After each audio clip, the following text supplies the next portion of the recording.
Assalamualaikum warahmatullahi wabarakatuh. Perkenalkan, nama saya Ani Zulfia. Saya akan menjawab soal UTS dari mata kuliah Pendidikan Pancasila dengan soal ceritakanlah bagaimana eksistensi Pancasila sebagai dasar negara Indonesia dalam perspektif sejarah pra dan pasca dan Pancasila di antara ideologi-ideologi negara lain. Yang pertama yaitu eksistensi Pancasila sebagai dasar negara dalam perspektif prasejarah. Pada periode tahun 1945 sampai dengan 1950, nilai ketiga Pancasila yaitu persatuan dan kesatuan rakyat Indonesia masih dijunjung tinggi. Karena untuk menghadapi Belanda yang masih ingin mengamankan daerah jajahan di Indonesia, jadi Indonesia itu harus menjunjung tinggi nilai persatuan untuk bekerjasama dalam menghalangi Belanda.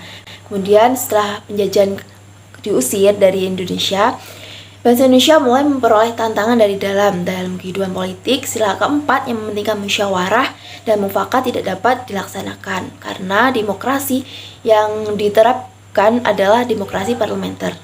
Nah, kemudian pada periode tahun 1950 sampai dengan 1955, penerapan Pancasila diarahkan seperti ideologi liberal yang dekat kenyataannya tidak dapat menjamin kestabilan pemerintahan. Nah, periode 1956 sampai 1965 dikenal sebagai demokrasi terpimpin, di mana demokrasi ini justru tidak berpusat pada kekuasaan rakyat yang mewujudkan amanah nilai-nilai Pancasila. Kepemimpinan berada pada kekuasaan pemerintahan presiden dalam dekret presiden. Kemudian di pasca sejarah, stabilitas dan pembangunan serta-merta tidak lepas dari keberadaan Pancasila. Pancasila ini menjadi alat bagi pemerintahan untuk semakin menancapkan kewibawaannya di Indonesia. Nah, Pancasila di era informasi ini juga belum diterapkan secara maksimal karena masih adanya korupsi, kolusi, dan nepotisme yang merajalela hingga saat ini.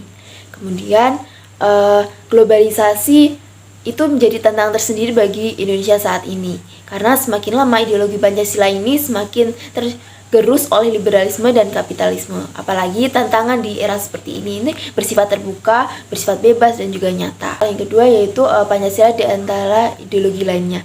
Menurut saya Pancasila merupakan ideologi yang paling relevan digunakan di Indonesia daripada ideologi negara lainnya seperti kapitalisme, sosialisme, komunisme, liberalisme, dan fasisme. Nah, hal ini kenapa? Karena Pancasila mempunyai nilai-nilai yang dapat mengatur masyarakat menjadi lebih baik. Kemudian Pancasila ini juga sudah mencakup dua hal, yaitu komunisme dan juga sosialisme.